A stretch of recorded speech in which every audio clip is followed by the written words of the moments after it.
Para nosotros es un gran honor que nos acompañen en esta tarde, como cada semana que hemos venido teniendo estas sesiones en el ámbito particularmente con la pandemia del COVID.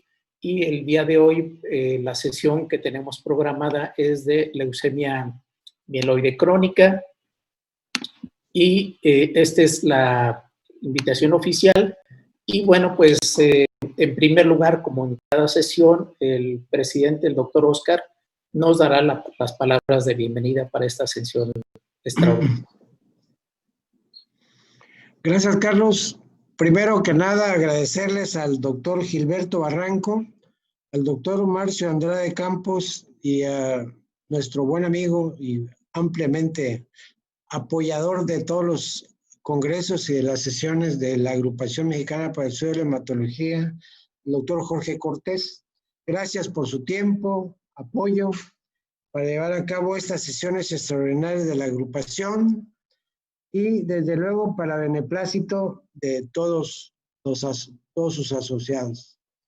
No quiero dejar pasar en alto el agradecimiento al doctor Carlos Martínez Murillo, darle las gracias por su incansable labor como divulgador del conocimiento hematológico. De hecho, esta sesión prácticamente él la ha organizado a su juicio con las mejores personalidades en el conocimiento de la leucemia mieloide crónica.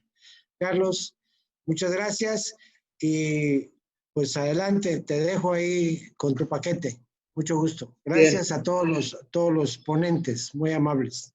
Muchas gracias, doctor Oscar. Bueno, pues efectivamente, con base a que corresponde al tema de leucemia mieloide crónica, y bueno, pues en este momento que le llaman, pues nosotros como país estamos prácticamente apenas llegando al pico, seguramente en las siguientes semanas todavía estaremos en este pico máximo. Y bueno, ¿qué hacer en el caso de los pacientes con LMS con COVID en este momento o sin COVID? ¿Se les da o no se les da tratamiento? ¿Qué es lo que hay que hacer? Pueden surgir dudas, recomendaciones, y la idea es precisamente hacer esta revisión. Si ustedes lo ven, bueno, ya lo comentó el doctor Oscar, pues la idea fue compaginar entre la presentación de alguien a nivel nacional, en este caso el doctor Gilberto, que ya en su momento yo lo presentaré con su currículum, que nos va a presentar un caso de leucemia mieloide crónica y COVID. Posteriormente vamos a hablar de las recomendaciones, particularmente de las recomendaciones europeas. El doctor Marcio, de la parte de España, que él se encuentra en Barcelona, nos va a hablar. Y bueno, pues por supuesto vamos a cerrar con broche de oro a través de la presentación del doctor Jorge Cortés, que independientemente que él represente la parte México, Estados Unidos, y más bien yo lo daría como un referente en el mundo, pues nos va a hablar de el abordaje que específicamente en estos pacientes. Así que me voy a permitir en primer lugar, como está la imagen ahí, presentarles al doctor Gilberto Israel Barranco Lapón, el cual agradezco que desde el principio haya colaborado. Él es médico hematólogo, adscrito, bueno, él es agregado del Servicio de Hematología del Hospital General de México. Él es adscrito, está responsable de la clínica de leucemias crónicas en el mismo hospital y también igualmente en el Instituto Nacional de Cancerología, por lo que prácticamente al doctor Gilberto le da una visión casi global porque él tiene una concentración importantísima de pacientes en este aspecto. Así que el doctor Gil nos va a hablar de este aspecto. Él tiene una estancia formativa en hematología y trasplante hematopoyético en el Instituto Europeo de Oncología en la ciudad de Milán y en el Laboratorio de Investigación Translacional del MD Anderson Cancer Center, particularmente en la sede de Madrid.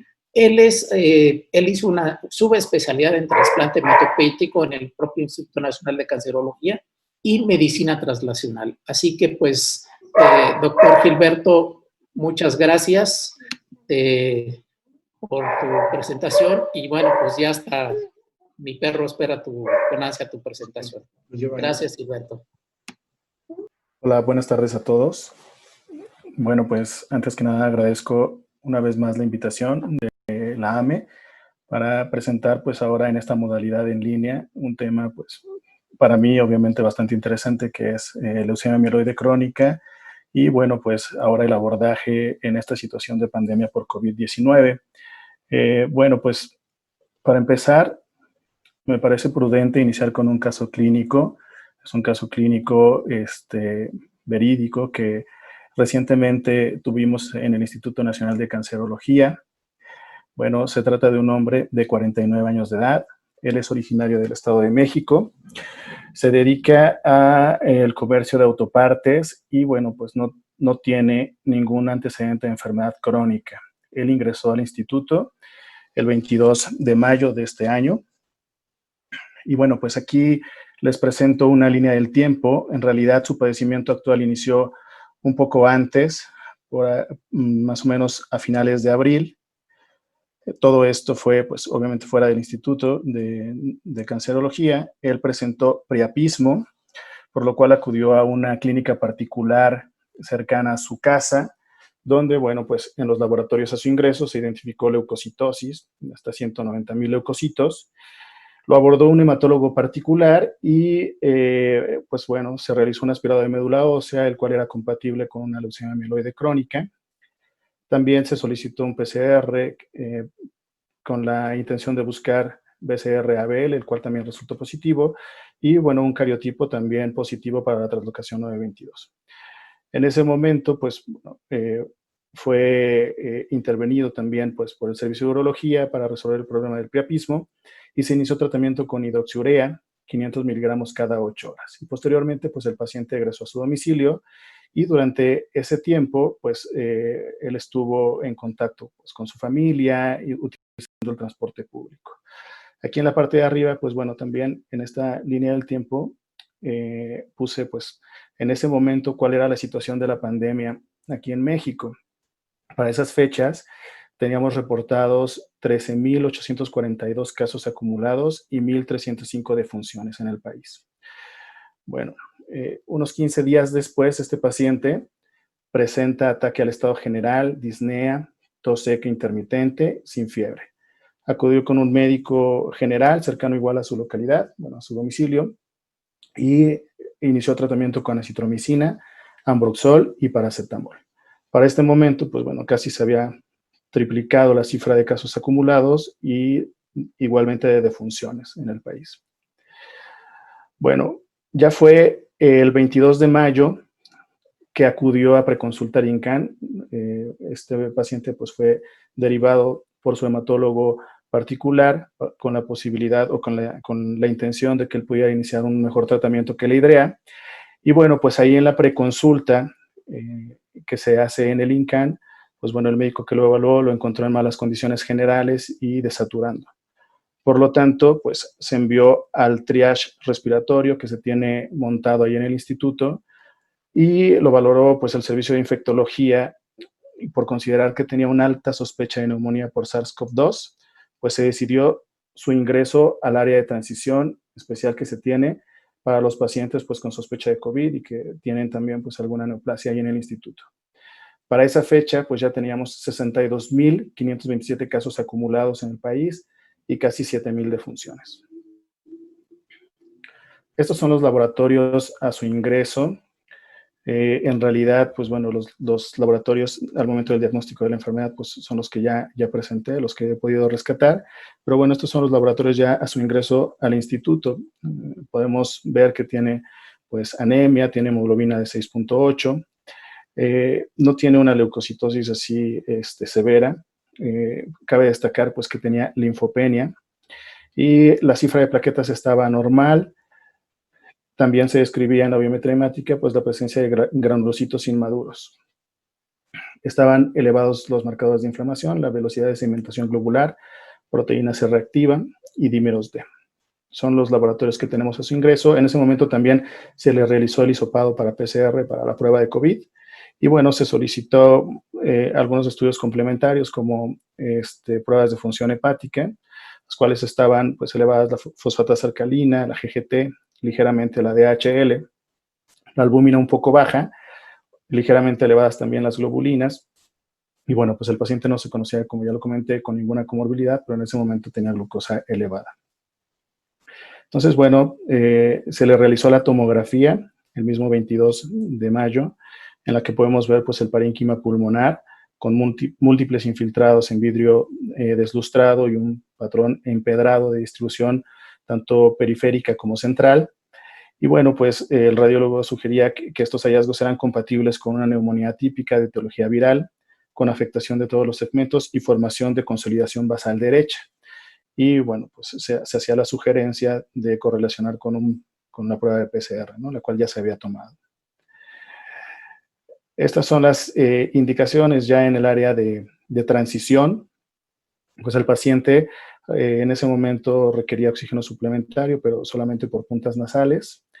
Se decidió iniciar tratamiento con paracetamol en caso de fiebre o dolor, además de piperacilina, tazobactam, claritromicina, enoxaparina.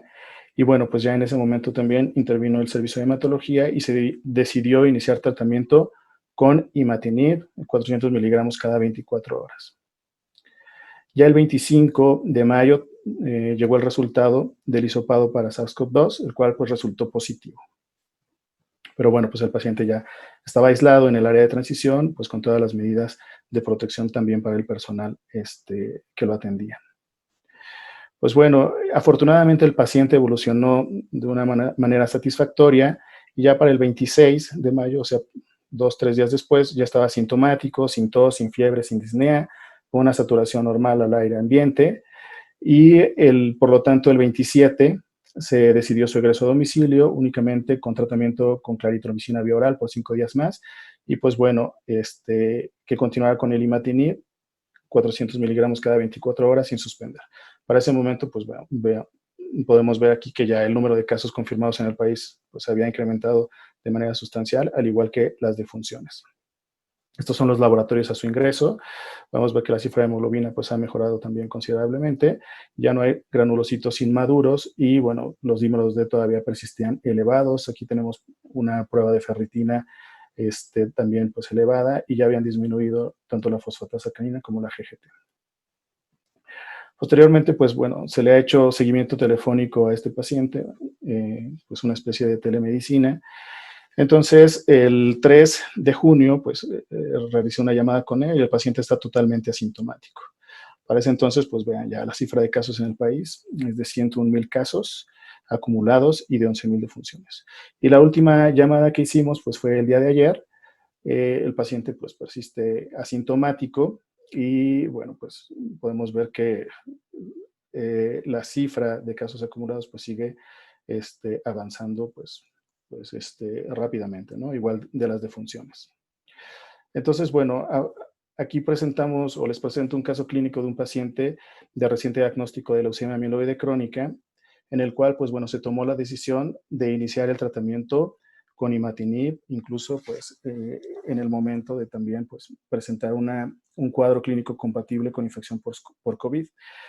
¿Por qué se tomó esa decisión? Pues bueno, previamente, cuando empezamos a ver que lo de la pandemia del COVID, pues evidentemente iba a llegar a México en algún momento, pues en el INCAN y también en el Hospital General, realizamos algunas reuniones y se nos pidió que a cada líder de alguna clínica o de la clínica que lleváramos, pues emitiera las recomendaciones para el tratamiento de los pacientes con alguna neoplasia hematológica que pudieran llegar a cursar con una infección por COVID. Entonces, bueno, pues en ese momento yo me di a la tarea de buscar pues qué evidencia había. Obviamente solo había recomendaciones pues de fundaciones, de grupos de expertos, ¿no? Fundaciones como la Fundación Internacional de Leucemia Amiloide Crónica, el Grupo Español de Leucemia Amiloide Crónica, ASH, EJA, incluso algunas recomendaciones de la NCCN. Y bueno, pues también hicimos una amalgama de estas recomendaciones y se publicaron pues también en la página de la AME. Entonces, bueno, pues voy a dar un poco las recomendaciones generales.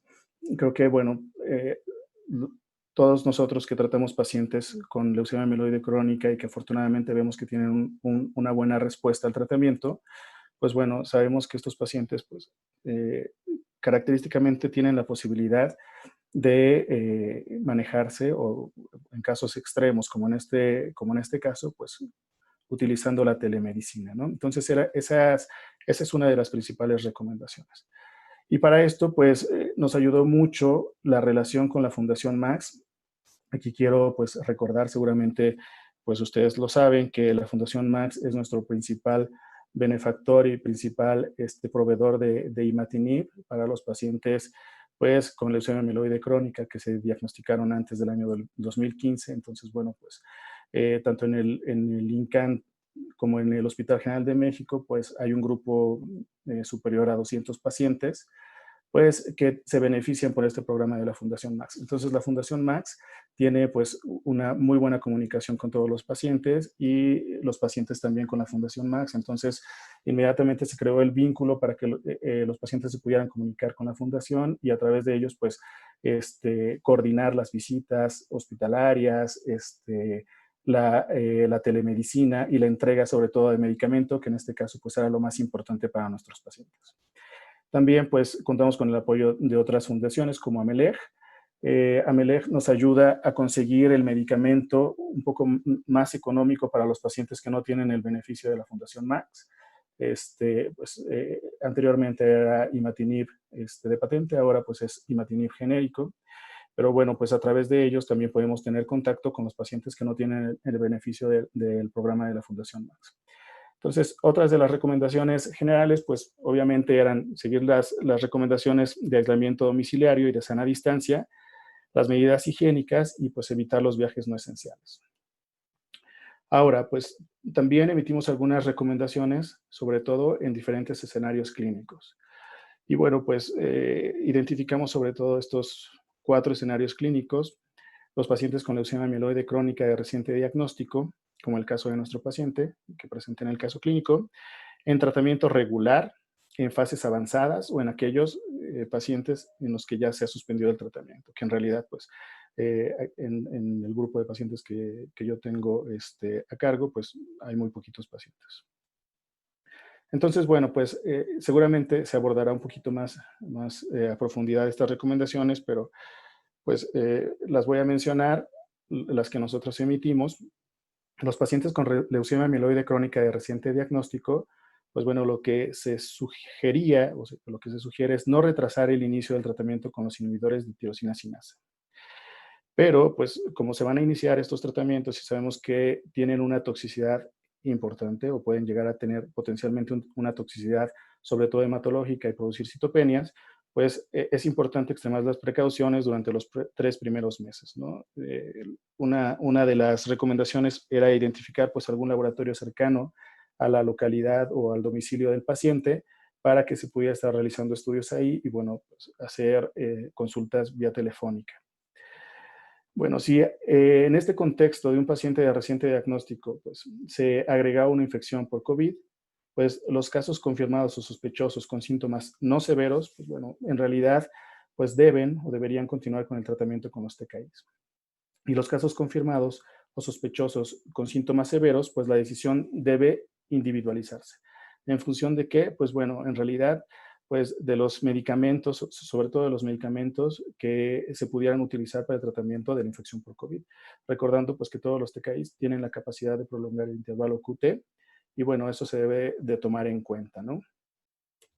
Ahora, en el siguiente escenario, en el escenario de un paciente en tratamiento regular, pues aquellos pacientes con una adecuada respuesta, o sea, aquellos pacientes que están en una respuesta molecular mayor, una infección por COVID con síntomas no severos o con síntomas severos. En los pacientes en fases avanzadas, pues, ¿qué es lo que se recomienda? Pues bueno, aquellos pacientes que desarrollen una fase blástica, pues bueno, se debe de individualizar el tratamiento de acuerdo, sobre todo, a la edad y comorbilidades del paciente. Por ejemplo, un paciente pues, de edad avanzada con muchas comorbilidades, pues en realidad a lo mejor tal vez se beneficiaría o el beneficio superaría el riesgo si utilizáramos solamente un inhibidor de sinasa de tirosina diferente. Pero aquellos pacientes pues, jóvenes que no tienen comorbilidades, pues bueno, ahí sí pensar en utilizar quimioterapia además de otro inhibidor de sinasa de tirosina, pues también siempre y cuando ver el contexto clínico en el que estamos laborando, ¿no? Si tenemos acceso a tratamientos de soporte, a un buen banco de sangre y el uso de antibióticos, para controlar las infecciones oportunistas o infecciones hospitalarias. Las mismas recomendaciones si el paciente en este contexto pues desarrolla una infección leve por COVID o una infección grave. Y bueno, pues en aquellos pacientes en los cuales se piensa suspender el tratamiento o los que ya lo suspendieron, pues bueno, en los candidatos, considerar posponer la suspensión hasta que la monitorización frecuente se asegura. Pues recordamos que estos pacientes de manera ideal se tendrían que estar haciendo PCR cada mes. Y los pacientes que ya han suspendido el tratamiento, pues tratar de espaciar la monitorización cada 2 meses durante los 6 primeros meses de la pandemia y luego cada 3 meses durante los 6 siguientes meses. Y si no es posible hacer el PCR durante 6 meses, pues en realidad también podríamos considerar reiniciar el TKI que estaba tomando previamente el paciente, pues por el riesgo de que hubiera una pérdida de la respuesta. Y entonces, bueno, pues en las siguientes diapositivas les voy a presentar un poquito, pues, algunos reportes que yo encontré de otros grupos de trabajo. Y bueno, pues el más precoz que encontré fue un reporte italiano. Este se publicó el 1 de mayo. Se comentaba el caso de una paciente de 29 años que 2 o 3 años previos se había diagnosticado con leucemia mieloide crónica en el embarazo. Durante ese momento llevó tratamiento con interferón y bueno, ya que se resolvió el embarazo, pues bueno, se inició tratamiento con dasatinib. Y en realidad el primero que se infectó pues fue su esposo y él sí desarrolló una infección severa por COVID. Incluso se le dio tratamiento con tocilizumab y bueno, pues posteriormente la paciente empezó a presentar síntomas, se le hizo la prueba, salió positiva, pero en realidad presentó una infección bastante leve, ¿no? Y no suspendió el dasatinib y el desenlace fue favorable en esta paciente. Bueno, pues este reporte me pareció importante porque también ahí se hace una remembranza de estos artículos. De estos artículos, uno publicado en el 2016, pues del potencial uso de los inhibidores de sinasa de tirosina, de ABL, como tratamiento para los pacientes con infecciones por coronavirus, como antecedente, pues el SARS-CoV-1 del 2002 y el MERS-CoV del 2012. Donde, bueno, pues se describe que estos inhibidores de sinasa de tirosina, pues potencialmente podían impedir tanto la fusión del virus con la célula, tanto su liberación, ¿no? Y bueno, pues este artículo hace mención a estos antecedentes. El siguiente reporte, pues fue del grupo chino, que se publicó el 18 de mayo. Aquí, pues, en realidad describen una población o una corte más grande de pacientes, alrededor de 500, un poco más, 530 pacientes. Y bueno, ellos describían pacientes con leucemia mieloide crónica y ellos describían, pues, cuántos pacientes habían sido detectados, pues, con una infección por COVID. En realidad, pues, habían sido 5. La media de edad de los pacientes era de 47 años, con un rango de 41 a 89 años. 3 pacientes se encontraban en fase crónica, y 2 en fase acelerada o en fase blástica. 3 estaban en tratamiento con imatinib, el cual no suspendieron mientras estaban con infección de COVID, y 1 con ponatinib, el cual sí suspendió. Su respuesta al momento de la infección por COVID, 2 no tenían ni siquiera respuesta hematológica, 1 estaba en respuesta citogenética completa y 1 en respuesta molecular.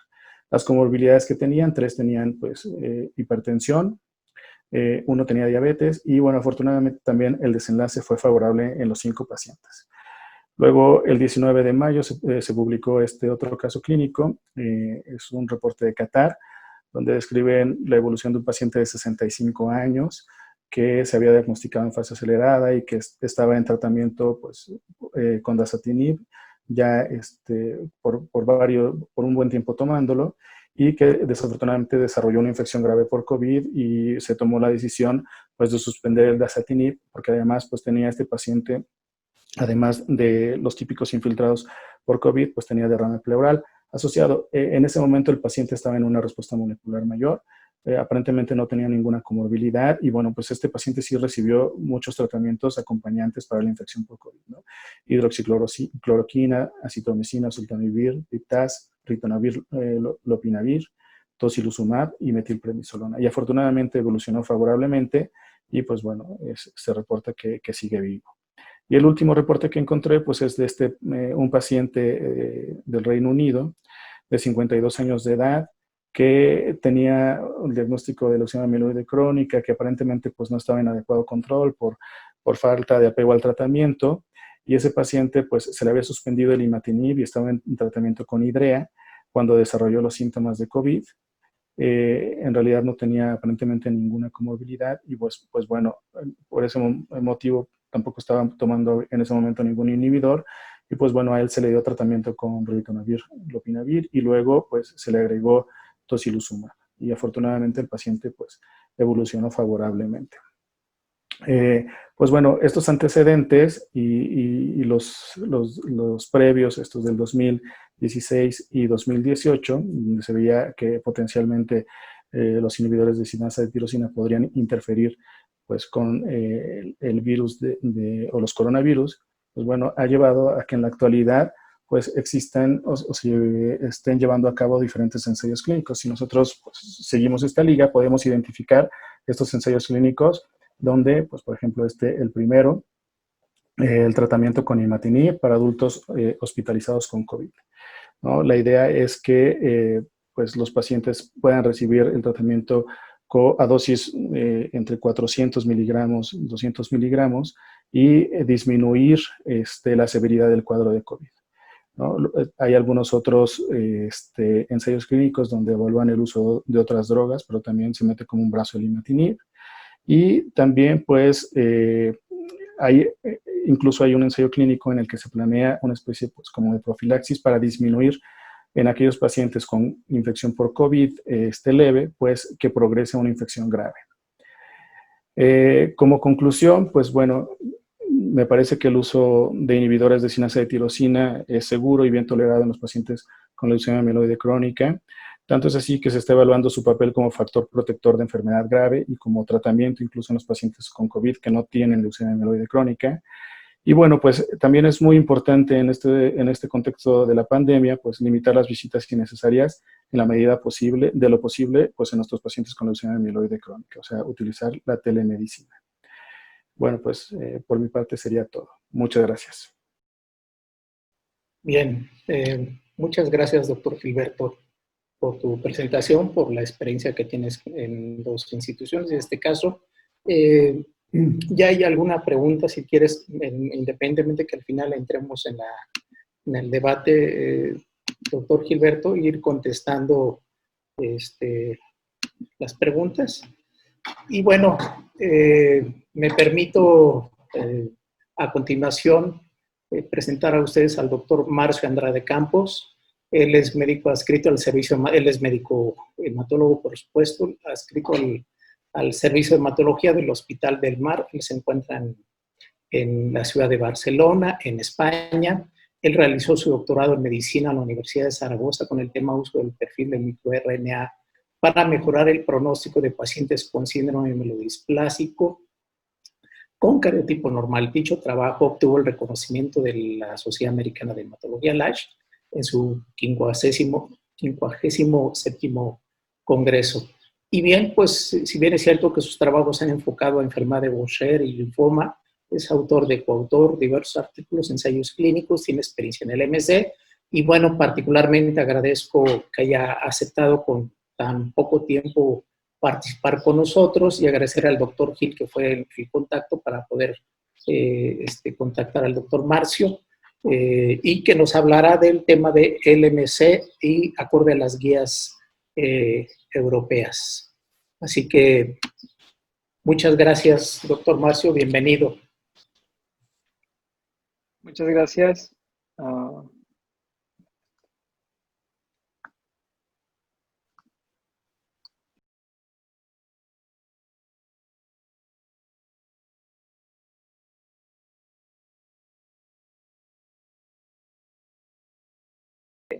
De mieloproliferativos, tanto de LMC como los Filadelfia negativos.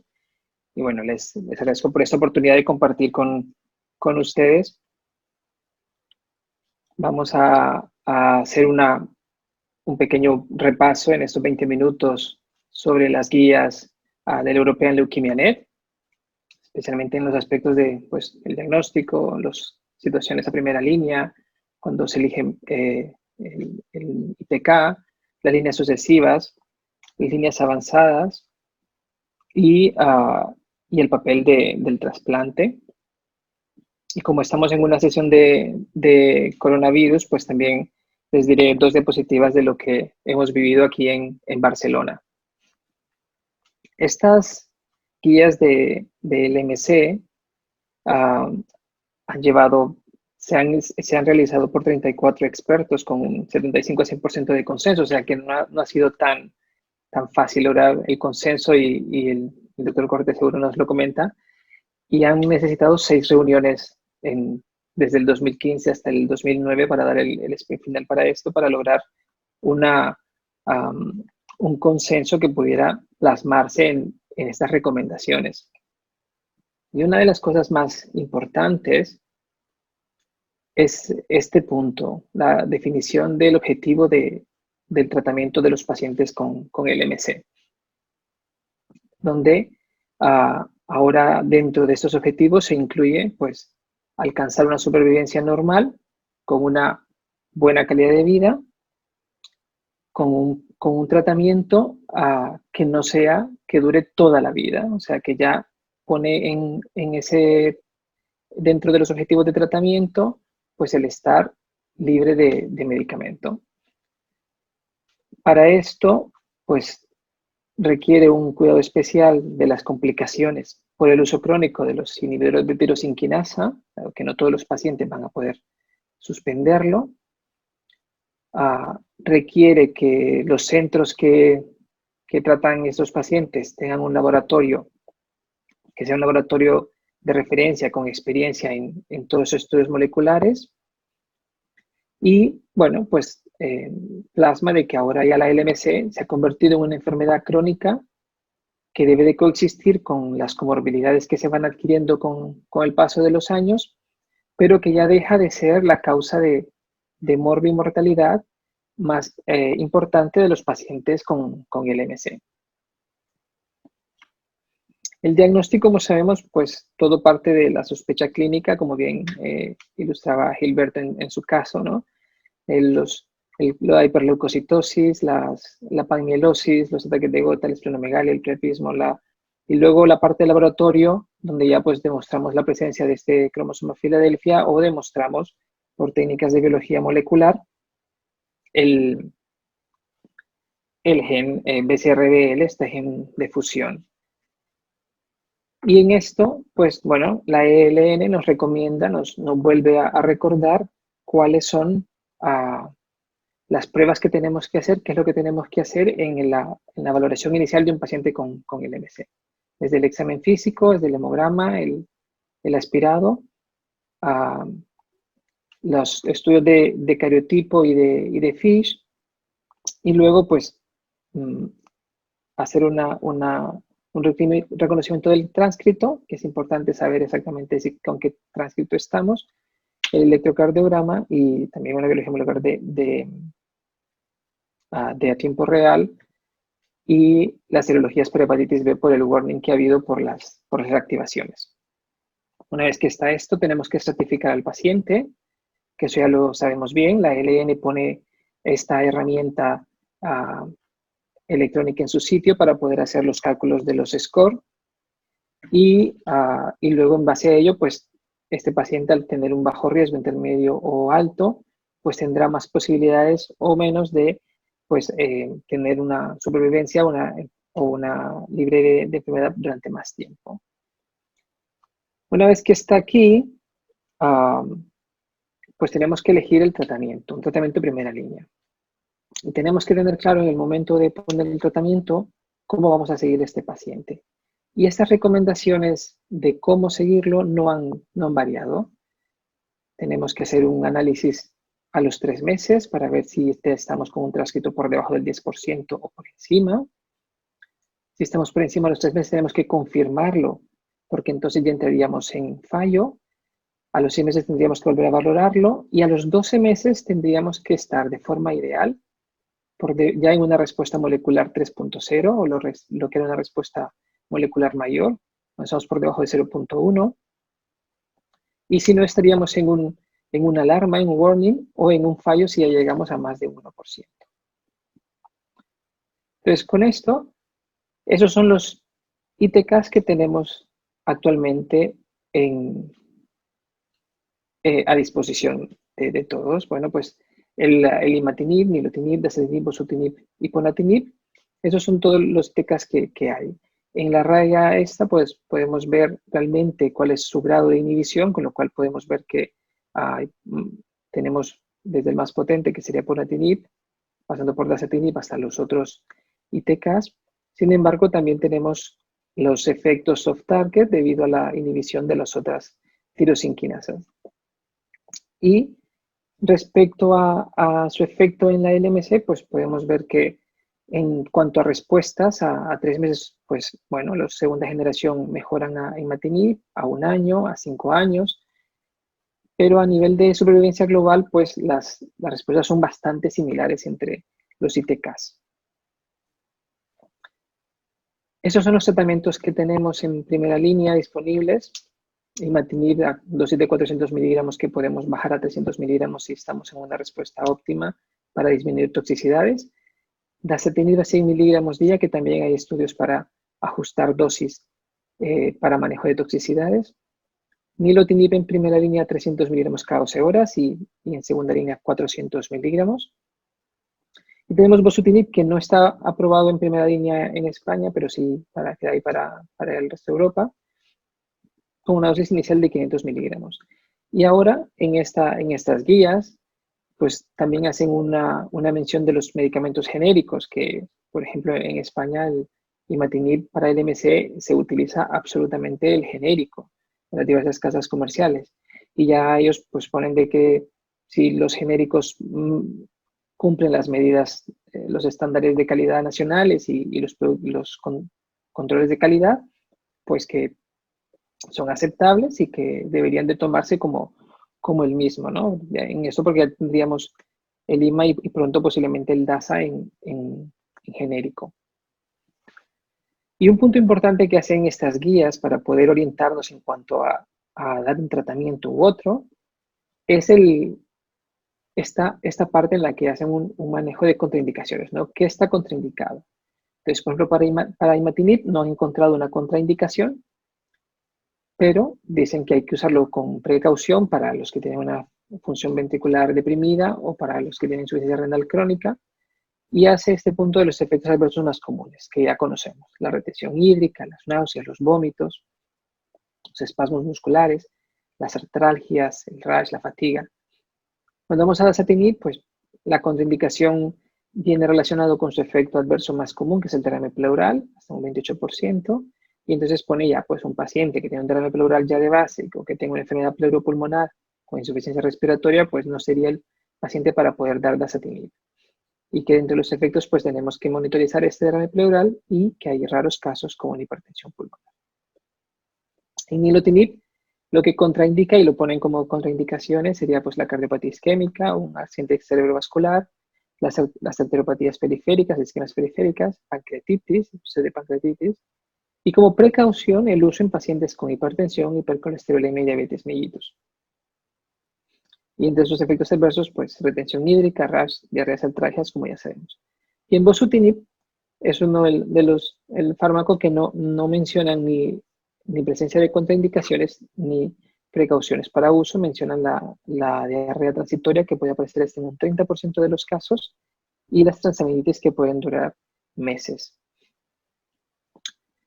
Dentro de estos tratamientos de segunda línea, ¿no? Cuando tenemos un paciente ya le hemos dado este tratamiento de primera línea, hemos elegido cualquiera de los anteriores y bueno, pues no ha alcanzado, se nos ha quedado en fallo o se nos ha quedado en warning durante más tiempo y no alcanza a mejorar. Pues entonces estamos ante un punto de resistencia. Tenemos que hacer un análisis de mutaciones, tenemos que revisar la adherencia.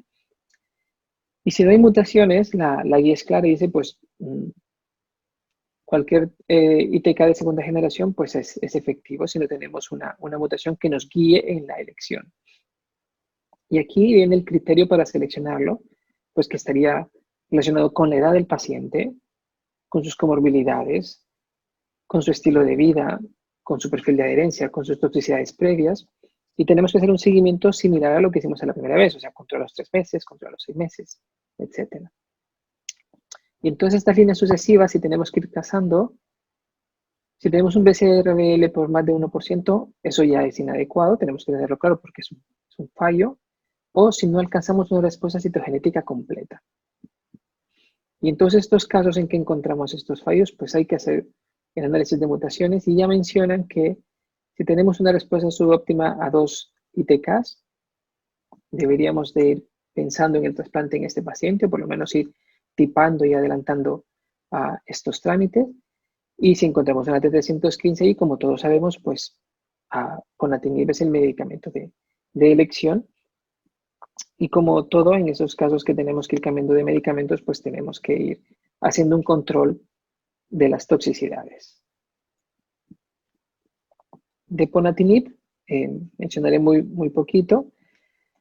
Está en indicación para los pacientes con T315I, para los pacientes que sean resistentes a 2 ITKs, y hacen una mención en el cual cuando tenemos un paciente que ha presentado una resistencia a un ITK de segunda generación, la opción preferida, salvo que existe una contraindicación de cara de sus factores de riesgo cardiovascular, pues debería ser ponatinib, porque sería pues es el ITK más potente que podríamos, en un paciente con resistencia, poder alcanzar una respuesta óptima. Y mencionan la salvedad de que la dosis recomendada, que está en ficha técnica para primera línea, es de 45 miligramos, pero con estas dosis, hasta un 30% de los pacientes van a tener una toxicidad cardiovascular, es decir, 1 de cada 3, y con lo cual recomiendan que se valore el uso de una dosis inicial de 30 miligramos día y en dependencia de la respuesta que se vaya alcanzando, decidir subir o bajar. Y se recomienda mucho el control y seguimiento por un cardiólogo para hacer un control de sus factores de riesgo cardiovascular. Y que eso es muy importante. En forma habitual, en la práctica clínica casi siempre cuando iniciamos ponatinib, por lo menos nosotros en la consulta, se inicia con una dosis de 30 y en dependencia de ello se va viendo, y yo creo que es muy útil porque nos evita las toxicidades innecesarias. Tenemos estos pacientes que tienen mutaciones. Bueno, es difícil encontrar a veces estas mutaciones. Necesitamos un laboratorio que sea muy especializado en esto. Hasta 2/3 de los pacientes no se identifican mutaciones, aunque sean resistentes. Y luego dependerá de la técnica que utilicemos. Si necesitamos si utilizamos una técnica de Sanger, que es la que se utiliza normalmente, que es una secuenciación normal, pues con esta técnica se necesita que haya una frecuencia alélica del alrededor de un 20%, que es muy alta. O sea, necesitamos que esa mutación esté bastante presente dentro de todo el DNA de leucocitos que vamos a analizar. Pero si utilizamos una NGS, un NGS, pues tenemos una sensibilidad mucho mayor y podemos captar esas mutaciones porque se puede hacer más profunda la lectura y se pueden llegar a encontrar hasta con unas frecuencias alélicas de hasta un 3%, con lo cual es mejor. Se habla de que, bueno, en un futuro realmente todas esas técnicas de biología molecular se están abaratando, ojalá que sigan abaratándose.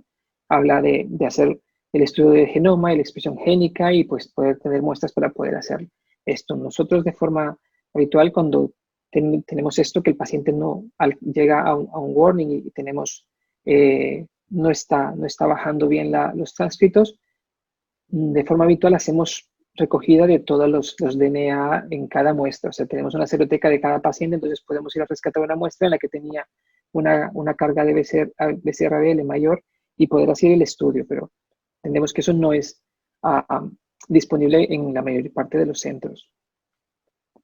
Respecto a las situaciones avanzadas, pues bueno, este es un resumen muy bueno que ya habla, pues, que tenemos, pues, buscar el ITK más efectivo. Si tenemos efectos adversos de problemas de ir a una crisis ablástica también, pues pasamos a un ITK de segunda generación y buscamos mutaciones. Si tenemos resistencia a segunda generación, vamos a ponatinib, buscamos un trasplante. Si tenemos un fallo ponatinib, pues ya eso deja un mal pronóstico porque no hay indicación, no tenemos nada más que intentar buscar un halo. Y para los pacientes de crisis blásticas, como ya había comentado antes, Humberto, pues lo que tenemos es quimioterapia, es un tratamiento de quimioterapia, añadir los ITKs y buscar el trasplante en estos casos.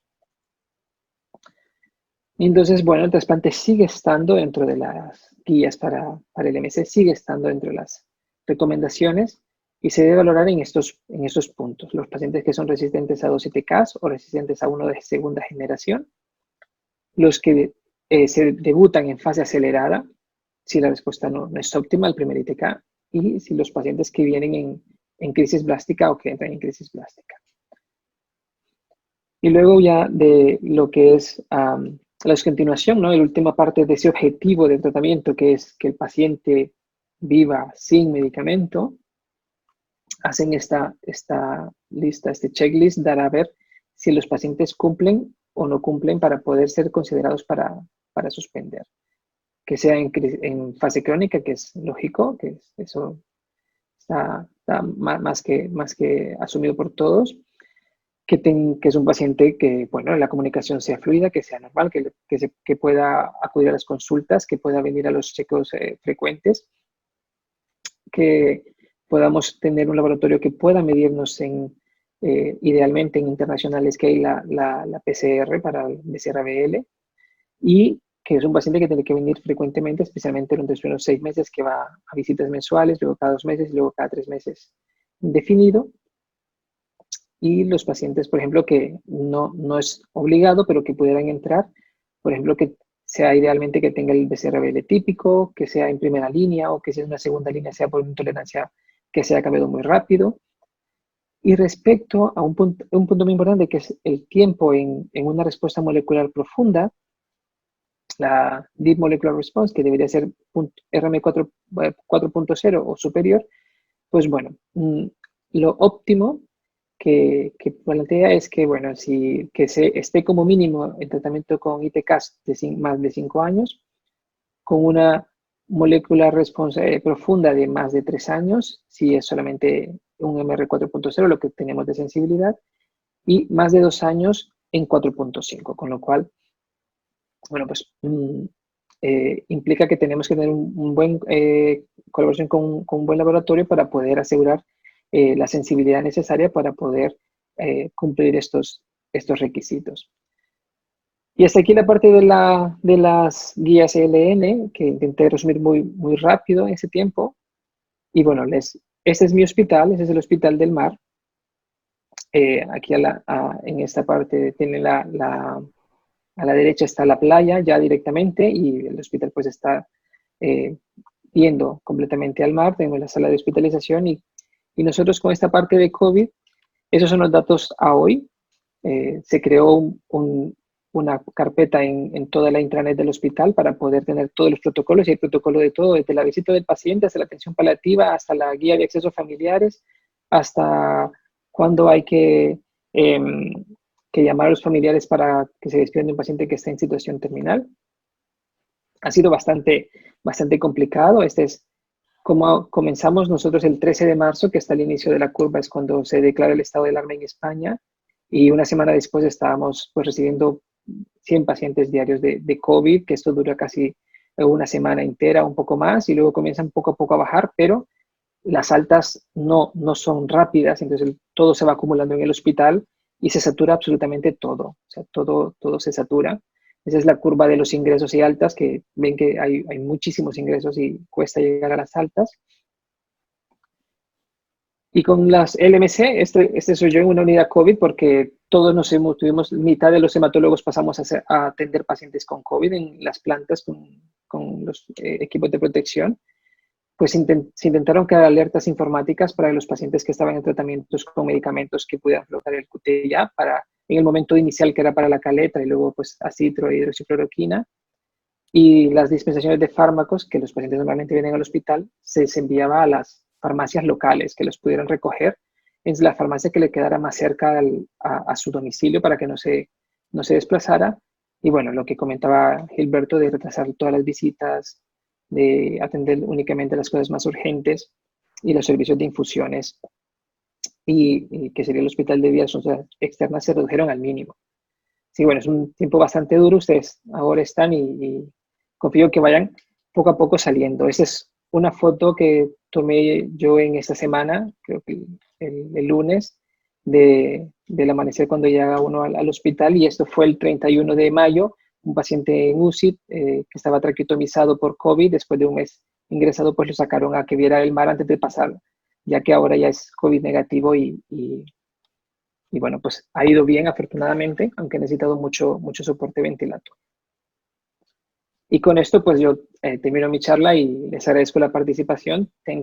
Les dejo mi email si alguien quiere contactarme por ahí, y cualquier pregunta pues estaré encantado de atenderla.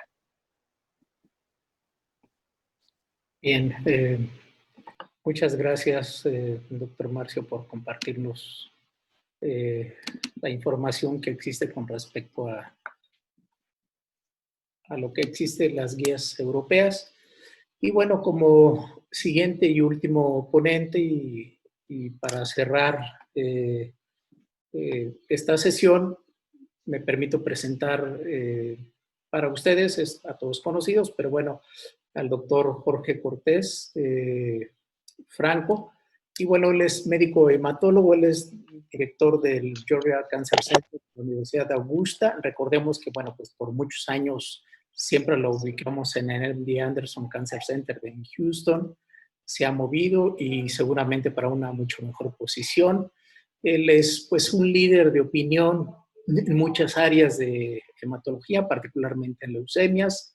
Es entre autor y coautor de casi 1000 artículos de revistas indizadas. Ha colaborado y desarrollado pilares en el tratamiento de las leucemias, como los inhibidores de tirosina quinasa, tratamiento en primera línea del MC, y bueno, pues es investigador actual del desarrollo de nuevas terapias para leucemia y nuevos modelos predictivos para resultados de tratamiento para reducir la toxicidad de la terapia contra el cáncer y, por supuesto, mejorar la calidad de vida. Muchas gracias al doctor Jorge, que igualmente nos aceptó participar en esta sesión. Así que, pues, adelante, Jorge. Bienvenido.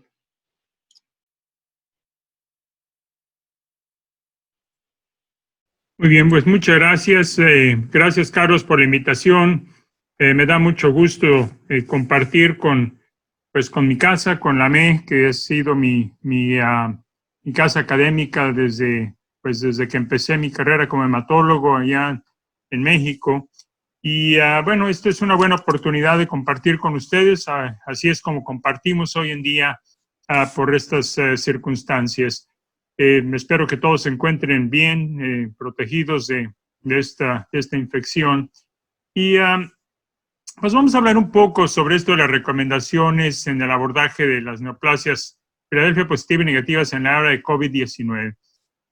Esto es un tema complicado porque realmente no hay mucha información, entonces lo que yo he decidido es que voy a evolucionar un poco desde la información que tenemos sobre el COVID en cáncer en general y llevarlo poco a poco a lo que conocemos ahora en mieloide crónica. Mucho de esto ya se ha presentado muy bien en las primeras dos ponencias, y un poco de algunas de las cosas que uno puede predecir para el futuro y algunas de estas recomendaciones pues un poco basadas en extrapolación y en experiencia. Para empezar, les presento esta imagen que seguramente todos conocen. Esta se ha vuelto una imagen ya muy famosa que representa el virus. Y bueno, solamente se las presento para hacerles ver que la ilustradora que creó esta imagen, que trabaja en el CDC de Estados Unidos, que está aquí cerquita de aquí donde estoy yo, está en Atlanta. Ella es graduada de la Escuela de Ilustración Médica de aquí de la Universidad de Augusta, en donde estoy yo actualmente. Así es que esto le ha dado un poquito de reconocimiento a esta escuela de la Universidad de Augusta. Doctor. Bueno, como les decía, vamos a empezar por hablar un poco sobre lo que ha sido esta infección en pacientes con cáncer en general, porque lo pone en perspectiva para lo que podemos esperar en la leucemia mieloide crónica. Esto es uno de varios estudios que les voy a mostrar. Este viene de China, en donde empezaron a salir los primeros estudios por razones obvias. 14 instituciones en la provincia en donde apareció esta infección. Y dentro de esas mismas instituciones buscaron controles que los ajustaron pues de acuerdo al hospital, a la edad y otros factores. Entonces, reportaron en 105 pacientes con cáncer y 536 sin cáncer. Los pacientes con cáncer tenían más historia de tabaquismo, seguramente en parte de esto pues es por lo que estaban con cáncer y muchos cánceres de pulmón, etcétera. Y algo importante es que los pacientes con cáncer, tomen en cuenta que todos estos pacientes tenían el COVID, pero los pacientes con cáncer tuvieron más infecciones hospitalarias, además del COVID, y una mortalidad mayor, el doble prácticamente de la mortalidad que se encontraba en los pacientes en los controles que no tenían cáncer. Y aquí en esta tabla presentan un poco los tipos de cáncer que estaban incluidos, ya lo ven ustedes aquí en la primera columna, y ahí destacan los cánceres de la sangre.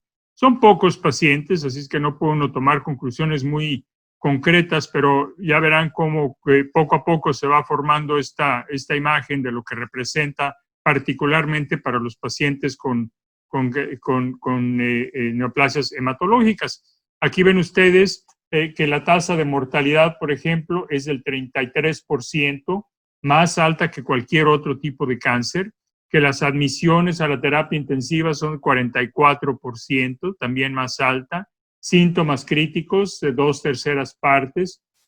Así es que en todas las características de gravedad y desde luego mortalidad son peores para los pacientes que tenían neoplasias hematológicas.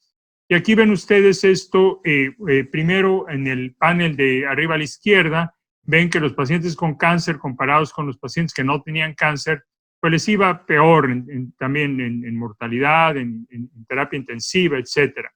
Y abajo de eso, las siguientes barras, la barra morada representa las neoplasias hematológicas. Y entonces, pues nuevamente, en todas estas características de gravedad, destaca que las neoplasias hematológicas tienen un peor pronóstico indiscutiblemente, ¿no? A la derecha, en la parte inferior, vemos el tipo de tratamientos que habían tenido los pacientes. Destacan las inmunoterapias y destaca las cirugías como una complicación postquirúrgica. Y otra forma de ver esto son estas barras, estos swim plots, y bueno, tienen muchos casos, pero gruesamente la parte gris representa un curso pues más benigno, con recuperación eventualmente en los puntos azules, y lo rojo representa terapia intensiva, los colores amarillo, rojo, representa mayor gravedad. Y claramente a la izquierda, que son los pacientes con cáncer, es donde se ve mucho más de esta gravedad de los pacientes con cáncer. Bueno, la siguiente experiencia viene de Nueva York, que como ustedes saben, en Estados Unidos el epicentro de esto fue Nueva York y un poco estados cercanos a Nueva York, Nueva Jersey, Connecticut, etcétera. Y esta experiencia viene de 218 pacientes admitidos en un sistema de salud que se llama Montefiore. Tiene un hospital en la ciudad de Nueva York, pero tienen muchos en áreas aledañas por ahí. Entonces, 218 pacientes que se admitieron entre marzo 18 y abril 8, o sea, estamos hablando ahí de 3 semanas solamente. Ven ustedes las características de los pacientes y hubo más pacientes con neoplasias hematológicas que con neoplasias, con tumores sólidos que con neoplasias hematológicas. Pero la mortalidad fue del 28%. Les recuerdo que la mortalidad por COVID-19 mundialmente, lo que está reportado hasta hoy, es de aproximadamente un 5.5%. O sea, claramente los pacientes de cáncer aquí tienen una mortalidad más alta, 28%. Y fue particularmente elevada entre los pacientes con neoplasias hematológicas en los pacientes con tumores sólidos. Y estas son las características de los diferentes tumores. A la izquierda, los tumores sólidos, a la derecha, las neoplasias hematológicas. Y bueno, son pocos casos de cada uno de ellos. Destaca ahí la leucemia mieloide crónica. Solamente hubo un paciente que reportaron ellos con leucemia mieloide crónica. Ese paciente murió. Los síndromes mieloproliferativos, hay 7 pacientes, 2 murieron, representando el 30%. Solo tuvieron un paciente con leucemia mieloide aguda y 4 con leucemia linfoblástica aguda, y todos ellos sobrevivieron. De manera que, bueno, es difícil sacar conclusiones, como les decía, pero claramente la mortalidad es más alta en los pacientes con neoplasias hematológicas, 37%, que con tumores sólidos, que es 28%. Y un poco más en neoplasias mieloides que en neoplasias linfoides dentro de las hematológicas. Este otro estudio, este otro análisis viene del Reino Unido, que ya no está tan unido, por cierto, pero bueno, eso es otra cosa. Aquí reportaron todos los pacientes con cáncer activo que se presentaron a esta red de hospitales y que se reportaron en este proyecto de monitorización de coronavirus. Entonces, y reportan específicamente los pacientes que fueron positivos por PCR. También esto incluye gruesamente unas 5 semanas. Y tienen 800 pacientes con cáncer y COVID-19 sintomático. La mitad gruesamente tenían una enfermedad leve y la mortalidad 28%, prácticamente idéntica que las hemos mostrado en los estudios previos. Un poco más de la tercera parte habían recibido quimioterapia citotóxica 4 semanas antes de la positividad. Y aquí ven ustedes esa correlación. El riesgo de mortalidad es mayor hasta arriba en este forest plot con quimioterapia. Ninguno de estos es estadísticamente significativo porque ya empieza uno a tener pocos números, etcétera, pero la quimioterapia es la que da el riesgo de mortalidad más alto comparado con cualquier otro tipo de tratamiento.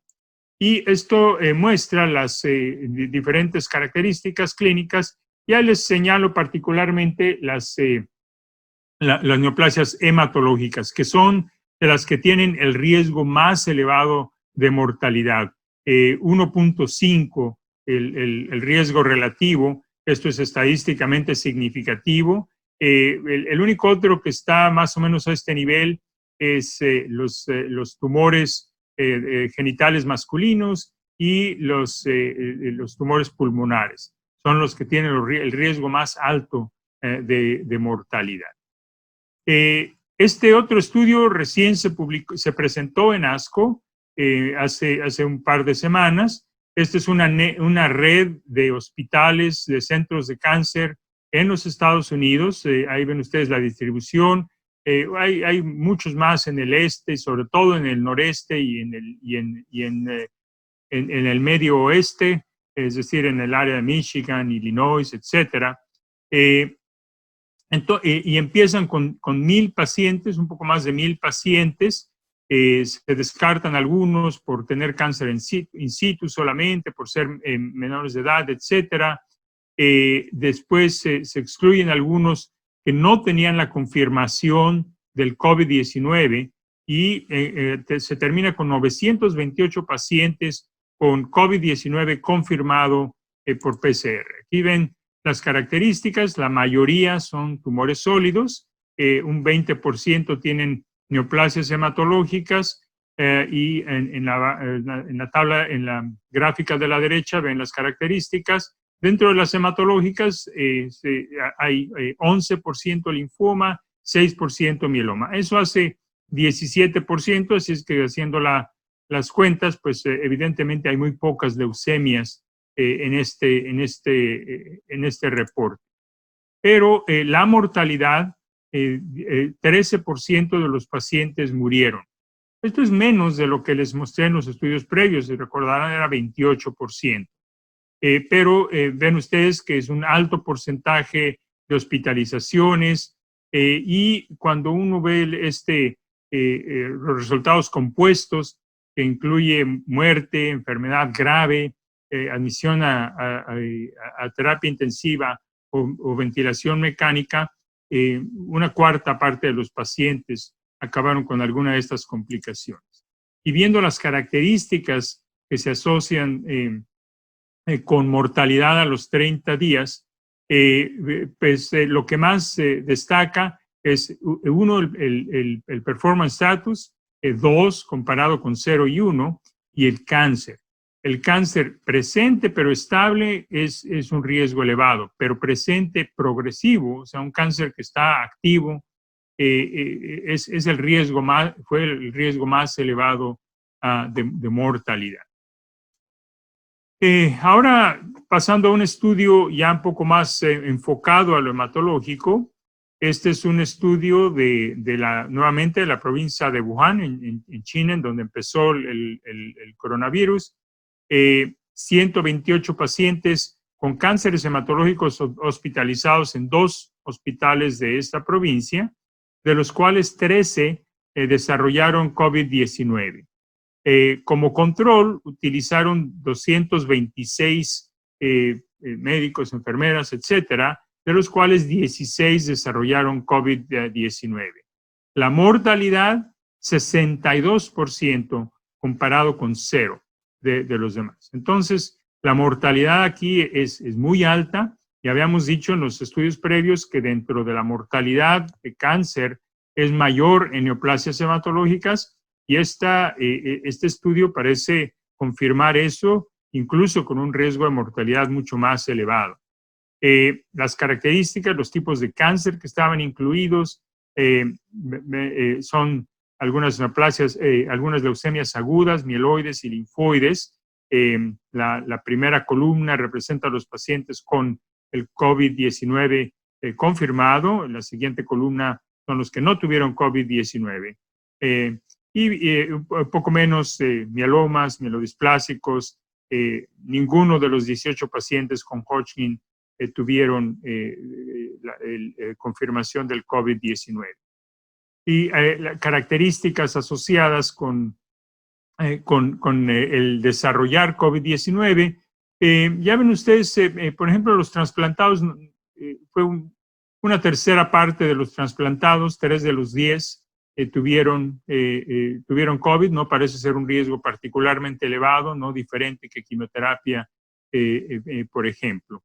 Un poco de esto asociado con el estado de la enfermedad, aunque en este caso ninguno con progresión, pero 3 de los 12 con recaída y tenían el COVID-19, desarrollaron el COVID-19. Fue muy común que estos pacientes tuvieran, comparado con los pacientes, los médicos, enfermeras que desarrollaron COVID-19, 11 pacientes, lo que más destaca es que la enfermedad fue mucho más grave en los pacientes con neoplasias hematológicas. Vean ustedes las severas o las críticas, representan 9 de los 13, ninguno de los controles.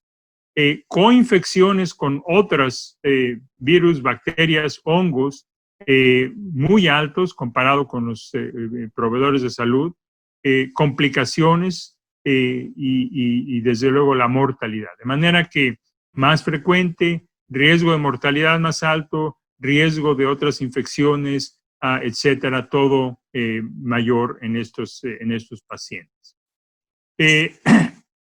También en China hicieron otro estudio diferente, y este es específico para leucemia mieloide crónica. En hicieron un cuestionario a 530 pacientes con leucemia mieloide crónica que vivían en esta provincia de Hubei.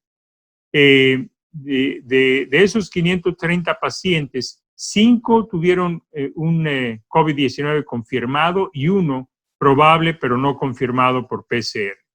De manera que la prevalencia ahí fue del 0.9%. Eso comparado con la población general en esa misma provincia es 9 veces más alto. La incidencia reportada ahí es 0.1. Y uno puede hablar de la metodología y todo eso, pero bueno, es algo similar para todos, de manera que si bien uno el número lo puede considerar con cierta precaución, pero sí sugiere una prevalencia más alta, pero menor que los pacientes hospitalizados con otras neoplasias hematológicas, que es del 10%. Entonces, es un riesgo mayor, pero no llega a tener el mismo riesgo de otros pacientes con leucemias agudas, por ejemplo, etcétera, de acuerdo a este estudio. Y lo mismo que para los proveedores de salud que tenían una prevalencia del 7%. Estas son las características y, bueno, nuevamente, con 5 pacientes es difícil sacar conclusiones. 3 de ellos estaban en fase crónica, los otros 2 en fase acelerado-blástica, 3 con imatinib, 1 con inhibidor de tercera generación. Así es que, bueno, no hay mucho que decir aquí. Llama la atención que 4 de ellos tenían comorbilidades. Muchos de ustedes conocerán la Fundación Internacional de la Leucemia Mieloide Crónica. Es una fundación que iniciamos hace muchos años, Tim Hughes, John Goldman y yo, y que, bueno, ahora co-dirigimos Tim Hughes, que él es el presidente actual y yo soy el vicepresidente, digamos, y tenemos representantes en todo el mundo.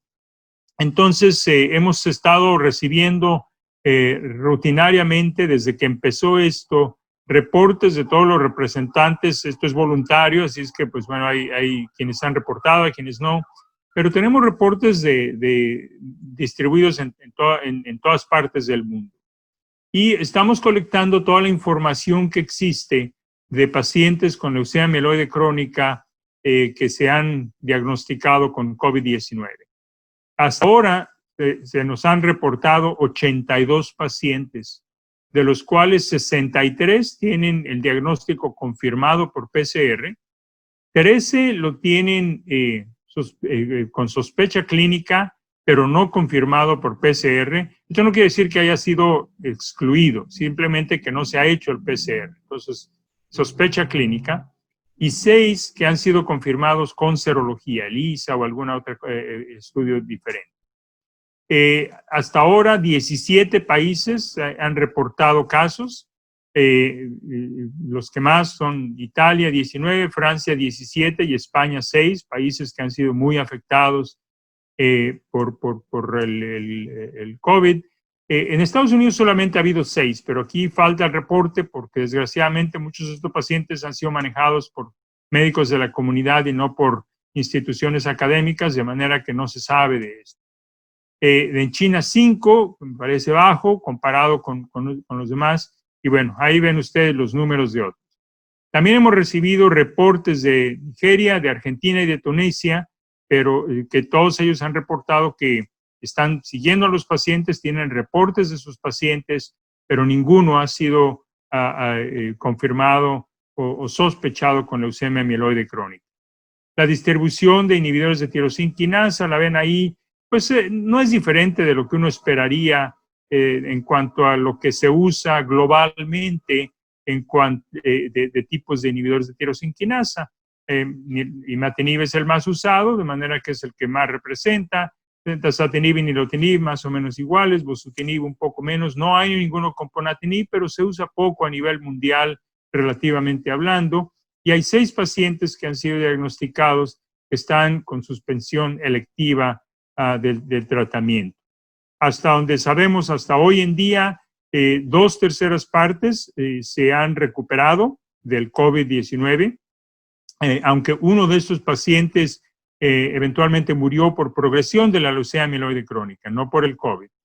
9 pacientes tienen enfermedad activa, 11 han muerto, esto es una mortalidad del 13%, y 10 todavía no se sabe el desenlace. Esto, les digo, se sigue actualizando cada semana. Este es el reporte de esta última semana, hasta lo que sabemos. De hecho, la fecha está equivocada. Esto es desde el reporte del día 8 de junio, es de este lunes. Algunos de ustedes habrán visto este estudio. No es un estudio, son las recomendaciones que vienen de mis colegas del MD Anderson, de cómo manejar a los pacientes y demás. Y bueno, ahí destaca la mitad en la leucemia amiloide crónica.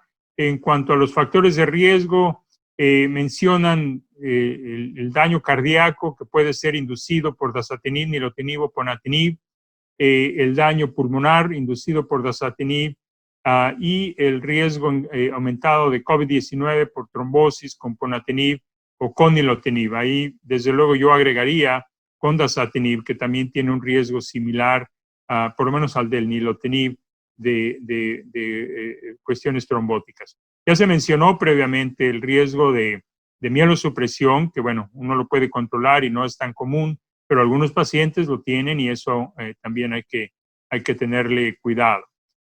Hasta abajo vemos los factores de riesgo para los pacientes con síndromes mieloproliferativos.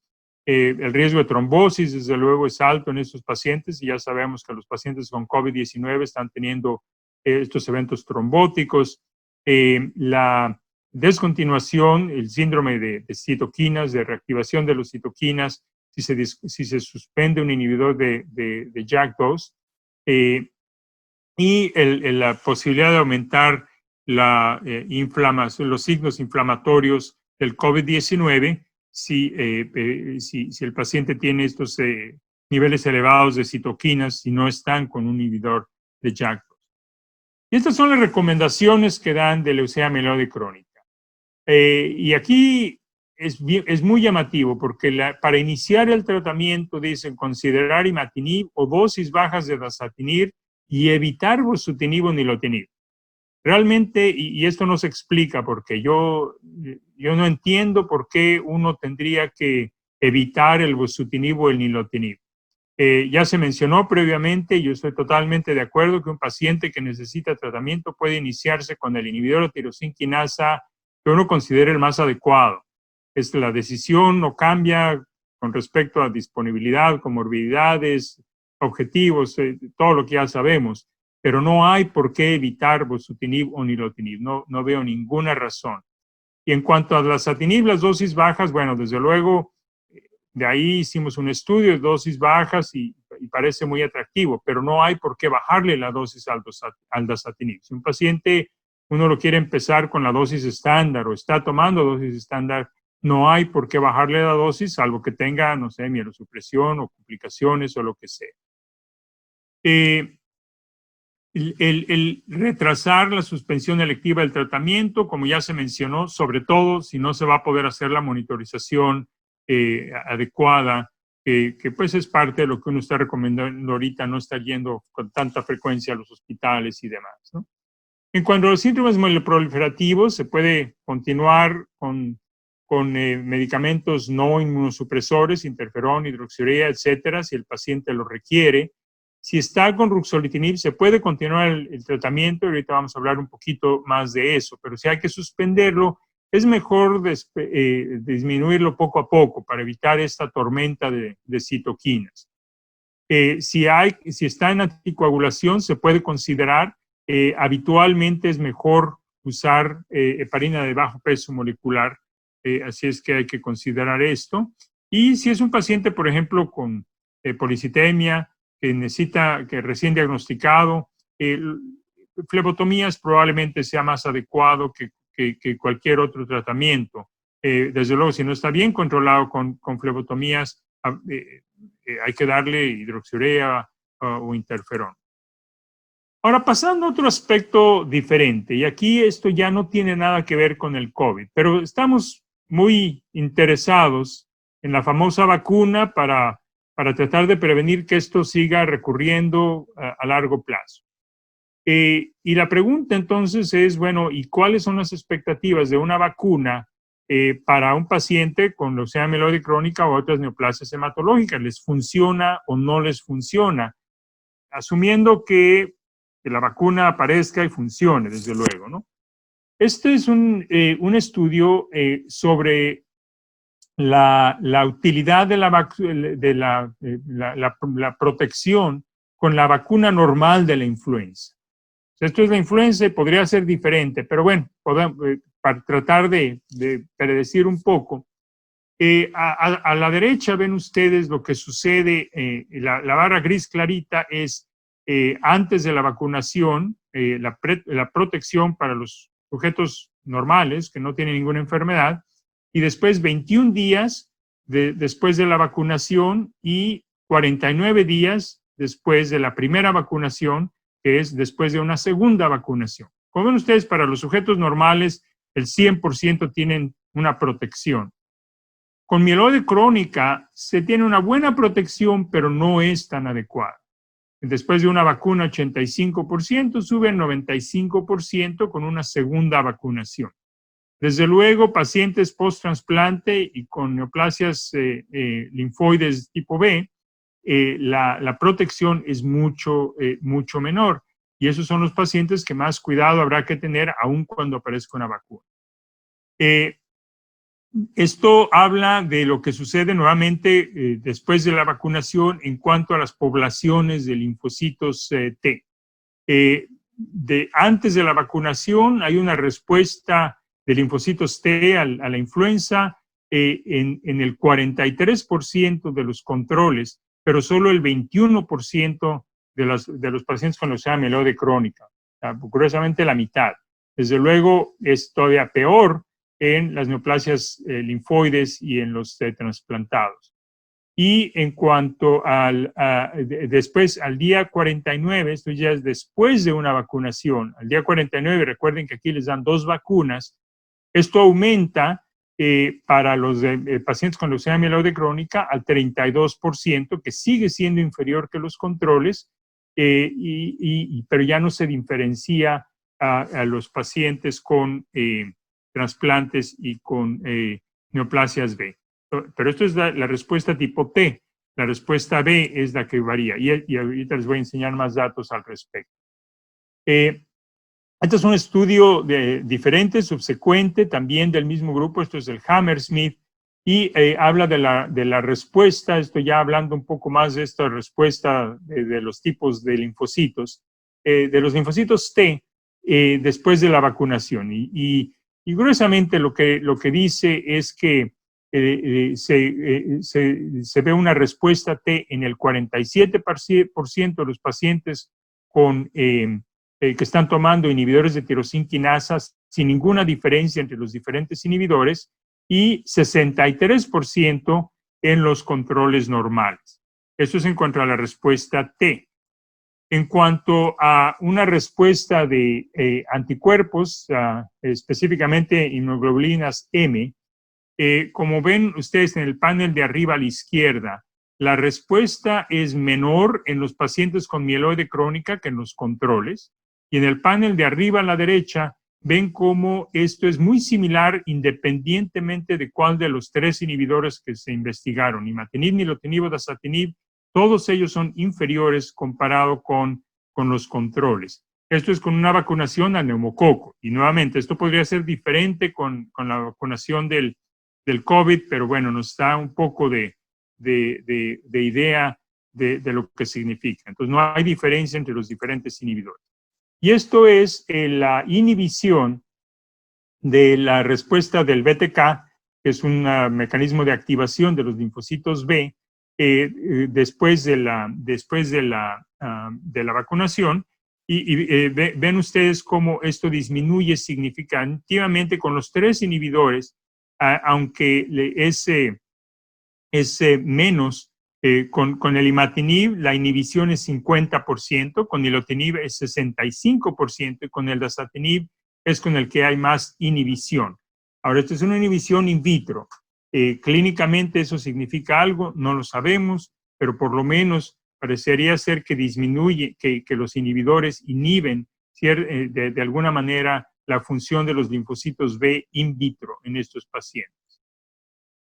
En cuanto a los síndromes mieloproliferativos, algo interesante es ver en los estudios randomizados que se hicieron de ruxolitinib contra placebo o contra el mejor estándar, el riesgo de infecciones de diferentes tipos que se reportó en esos estudios. Los estudios los conocen bien ustedes, pero este reporte específicamente hablaba de los riesgos de infecciones en estos estudios randomizados. Y como ven ustedes, los pacientes que tomaron ruxolitinib tuvieron un poco más infecciones de todos tipos, respiratorias agudas, de tracto urinario, herpes, y hasta la derecha, influenza. Las tasas no son muy altas de influenza, por ejemplo, pero son más altas que los pacientes que estaban tomando placebo, y hubo algunos casos con complicaciones como ven ustedes hasta abajo. Ahora, algo interesante es este estudio que se ha reportado recientemente, específicamente utilizando ruxolitinib para manejar los pacientes que tenían COVID-19 por este síndrome que se da de hiperinflamación. Entonces, a estos pacientes se randomizaron que tenían COVID-19 para recibir ruxolitinib o placebo.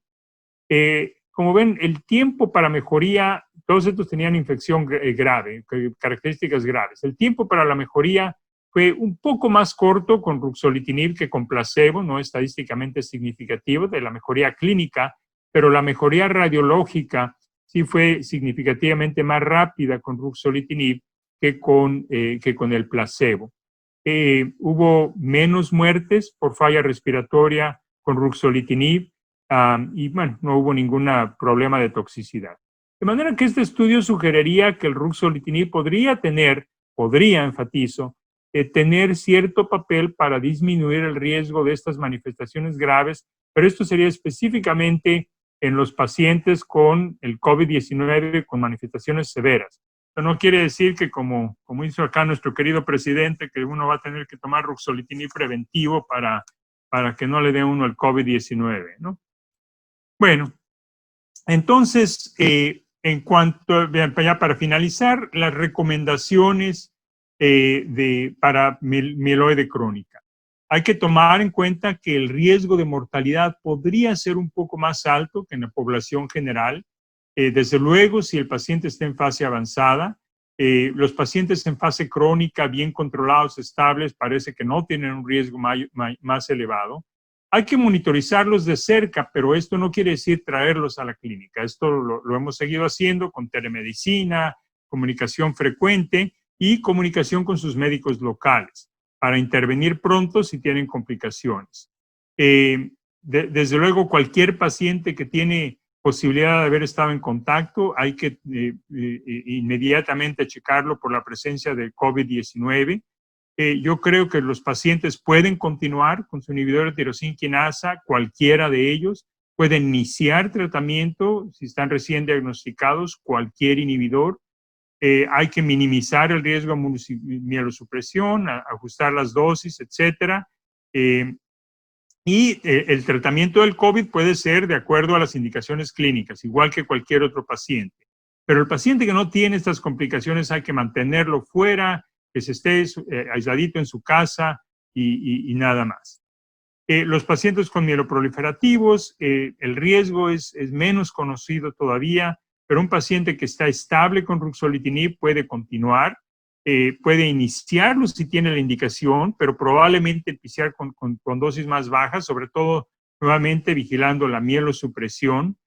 Si hay que suspenderlo, si tiene indicación de suspensión, hay que hacerlo despacio para evitar este rebote.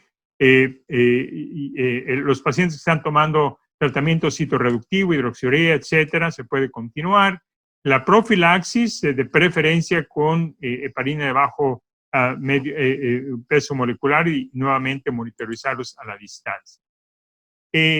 Y bueno, finalmente hay que recordar que la información en todo esto es mínima y además está evolucionando muy rápido. Cambia pronto, estamos aprendiendo sobre la marcha, así es que todo esto pues lo tenemos que seguir adaptando, darle la importancia de sesiones como estas. También hay que tomar en cuenta que hay muchas opiniones y pocos datos. Así es que hay que tomar todo esto con mucha precaución. Muchas de estas series tienen muy poquitos pacientes, en fin, y se dan opiniones que no tienen fundamento en muchas ocasiones. Sin embargo, pareciera ser que los pacientes con leucemias crónicas, con neoplasias hematológicas crónicas, tienen menos riesgos, al menos que los pacientes con neoplasias hematológicas más agudas. No pareciera haber efectos adversos de los inhibidores de tirosina quinasa y un posible beneficio con el ruxolitinib. Creo que es bien importante hacer bases de datos, series de casos. Creo que será muy importante que se juntara la experiencia mexicana, haya o no casos simplemente de los pacientes que están siguiendo para conocer qué es lo que pasa en ese medio. Pero lo más importante es estar alertas porque las cosas, la información está cambiando pronto, todo se mueve muy rápido en estos días, así es que hay que estar al pendiente de lo que vaya evolucionando. Con esto termino. Les recuerdo, esta es mi nueva dirección de correo electrónico y con mucho gusto si hay alguna pregunta. Muchas gracias. Hay una de las primeras preguntas es para el doctor Gilberto. Es con respecto a la ferritina. Bueno, sabemos que la ferritina particularmente se eleva en los pacientes con COVID-19, que si esto tiene un impacto particularmente en el paciente con LMC, ¿viene a ser diferente o cuál es tu opinión en relación a este aspecto de la ferritina, doctor Gilberto? Marcador inflamatorio. Bueno, pues particularmente en los pacientes con LMC, pues en realidad no se ha descrito, pero bueno, pues en general en los pacientes con COVID, pues sí se ha visto que los niveles más elevados de ferritina pues se pueden relacionar a un estado inflamatorio pues también más severo y por lo tanto pues tener mayor riesgo de mortalidad en los pacientes que tienen sobre todo niveles por arriba de 1000 de ferritina y entre más eleven pues más se relaciona con un estado inflamatorio pues más severo. Okay. Gracias, doctor Gilberto. Para el doctor Marcio, dice que cuál ha sido el impacto en España. Bueno, por algún tiempo, pues España se convirtió en uno de los sitios importantes en Europa de la pandemia. Y bueno, tú que lo estuviste viviendo, Marcio, ¿cómo dice que el impacto que tuvo el COVID en general para los pacientes oncológicos hacen la pregunta y particularmente en los pacientes del LMC? ¿Cómo se vivió desde adentro, digamos?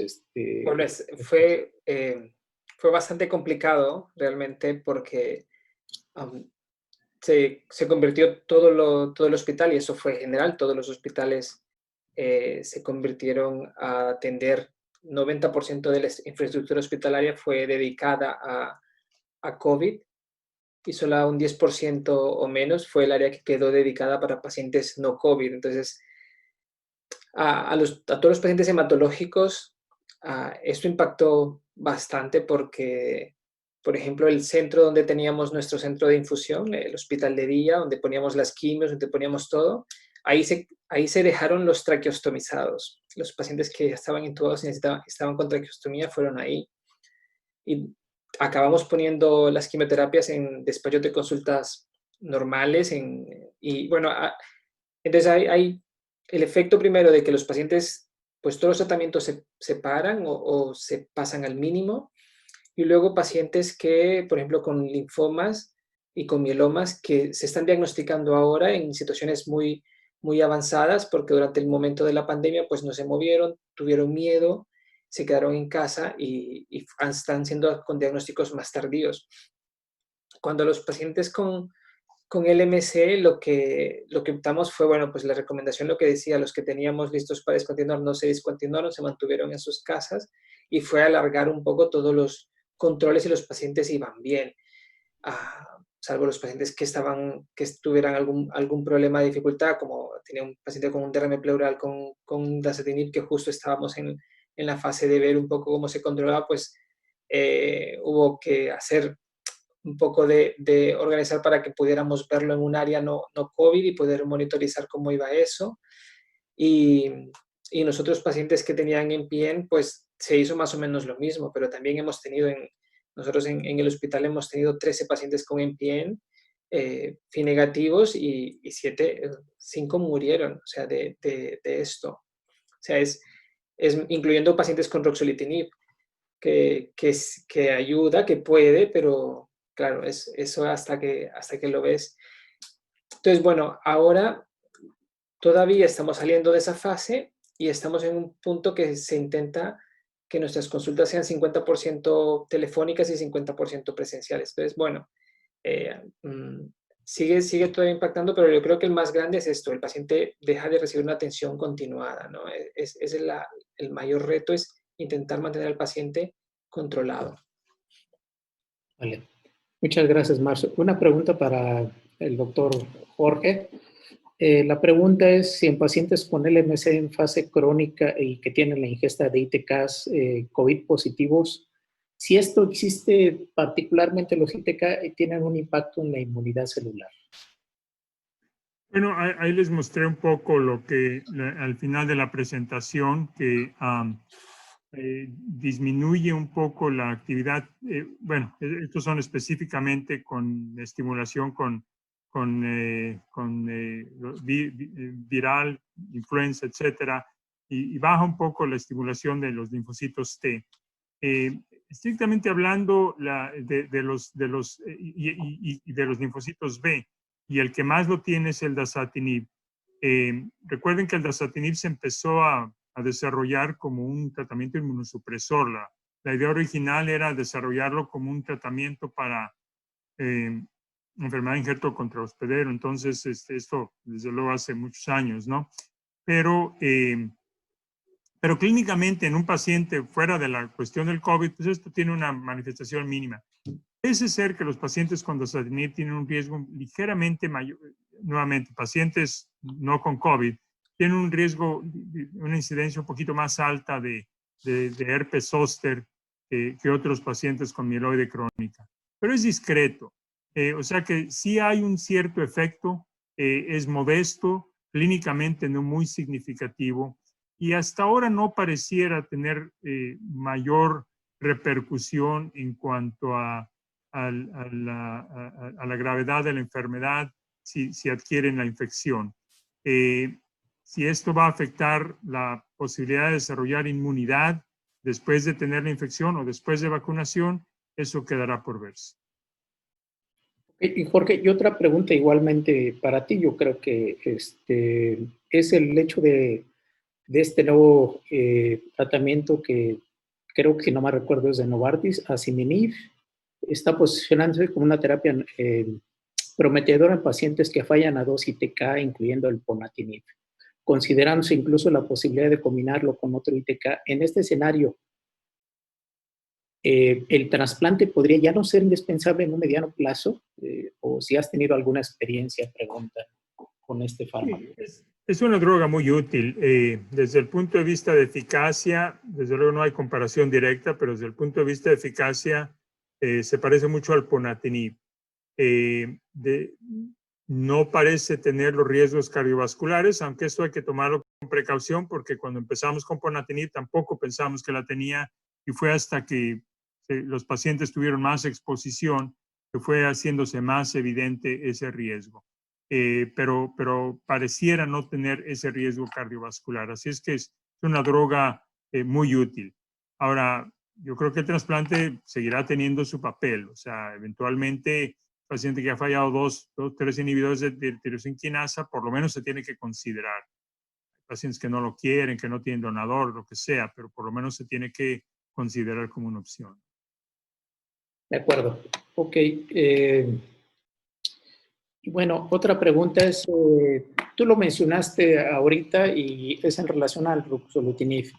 Si tú has ubicado, con base a la experiencia que has tenido o leído, alguna para el caso de ruxolitinib, ¿en qué fase del tratamiento sería idealmente útil en pacientes con COVID, independientemente que sean con o sin LMC?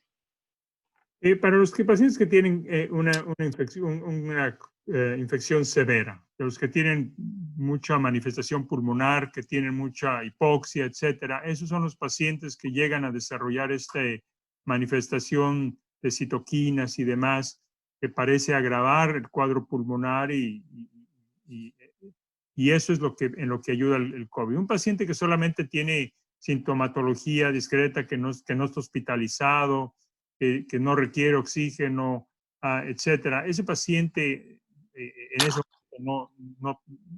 la posibilidad de beneficio sería mínima, creo yo.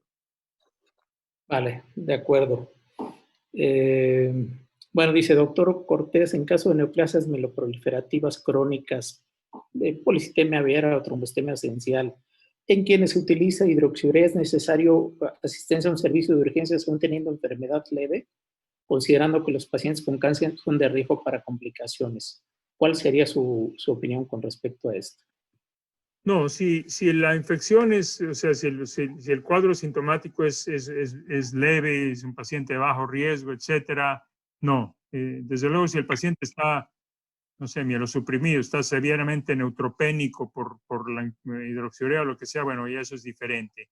Pero simplemente por estar tomando hidroxiurea, no. Obviamente es un paciente que tiene que estar en contacto con nosotros, dándonos reportes telefónicos o lo que sea para saber que todo se mantiene estable y nada más. De acuerdo, ok, Cortés. La otra pregunta, doctor Gil, me imagino que ha de ser un poco en relación al contexto del caso clínico que planteaste. La pregunta es, dice, ¿en qué momento de la enfermedad, supongo que del MC, los estudios de o que están con COVID, ¿en qué momento notaste que los estudios de laboratorio empiezan a elevarse? No hablan en general en algún parámetro en especial, lo hablan en general. Si quieres ahondar un poquito en el caso clínico, a lo mejor quedó un poco la duda en relación a eso, Gilberto. Bueno, pues en realidad el paciente, como lo comenté en el caso clínico, pues se diagnosticó fuera del instituto aproximadamente pues 15 días antes o incluso un mes antes de su ingreso. Y bueno, cuando llegó ya al hospital, pues en realidad ya no tenía esa leucocitosis inicial que se describe en la historia clínica. Tenía unos leucocitos de 10,000 y lo que sí característicamente pues estaba linfopénico, ¿no? Que también se describe pues como un hallazgo común en los pacientes con COVID. Y bueno, pues el paciente se inició el tratamiento pues, con los fármacos que ya comenté, además del imatinib, y afortunadamente evolucionó satisfactoriamente. Entonces, en realidad solamente estuvo 5 días hospitalizado y a su egreso, pues los parámetros hematológicos habían mejorado y también pues disminuido ligeramente los parámetros inflamatorios, sobre todo pues los niveles un poco de vitamin D. Solamente tenemos una cifra de ferritina, que es la de su egreso, que estaba inferior a 1000. Y pues bueno, está pendiente la próxima semana pues que se tome exámenes de laboratorio para ver pues cómo va esta curva.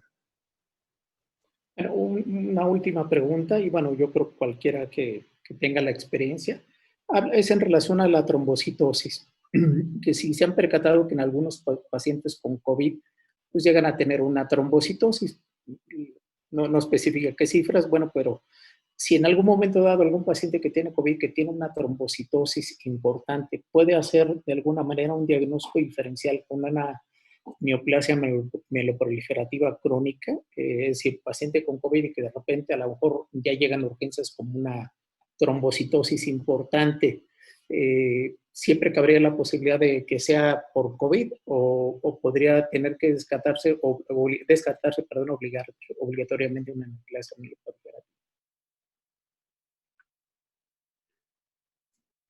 Bueno, yo creo que ahí habría que ver el cuadro clínico. Si esto es un paciente que sabemos un poco su historial y ha estado bien y esto es agudo, pues bueno, yo creo que no se tiene que hacer todo el diagnóstico diferencial en ese momento, ¿no?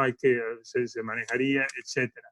Si es un paciente que no conocemos y que llega por primera vez y lo vemos con una cuenta plaquetaria muy alta, sí, depende qué tanto, ¿no? Y qué implicaciones tiene. El problema es si es un paciente que está en condiciones muy graves, pues probablemente no le vamos a poder hacer una médula ósea de cualquier manera. Entonces podríamos hacer algunas cosas, no sé, se puede hacer buscarle mutación de JAK2 en sangre periférica, algunas cosas se podrían hacer, pero desde luego, o sea, manejaría yo la trombocitosis, pero no se necesita hacer el diagnóstico de urgencia en ese momento, ¿no? Pues, sobre todo las cuestiones más invasivas. Muy bien, pues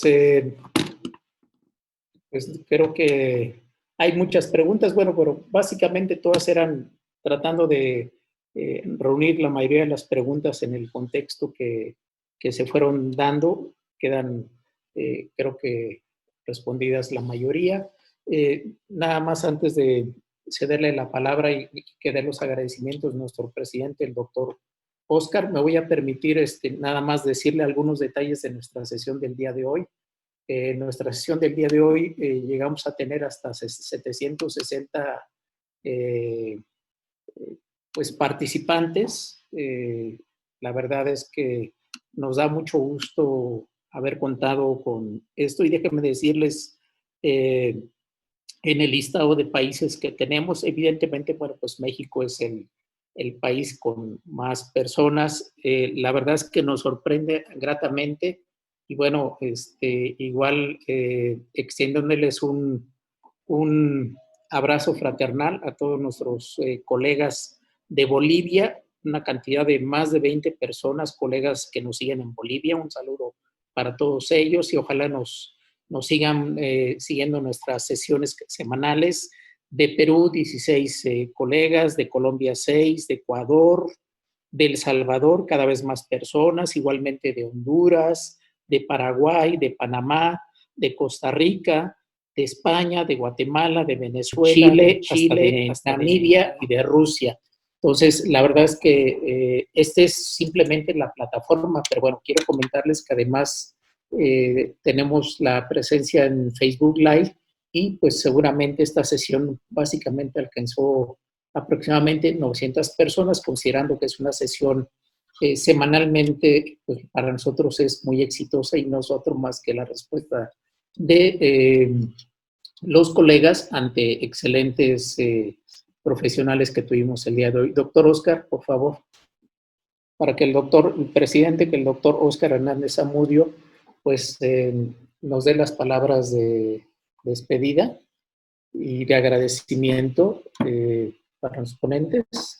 Sí, Carlos, muchas gracias. Pues agradecerles al doctor Barranco, al doctor Andrade y al doctor Jorge Cortés, pues su excelente participación. Siempre nos nutren mucho con sus aportaciones, sus conocimientos. A ti, Carlos, por el seguimiento adecuado de esta sesión, la conducción adecuada. Y por último, agradecerle a Laboratorio Novartis por su apoyo. Muchas gracias, buenas tardes y gracias a todos los que nos siguieron en línea y en otros países. Muchas gracias.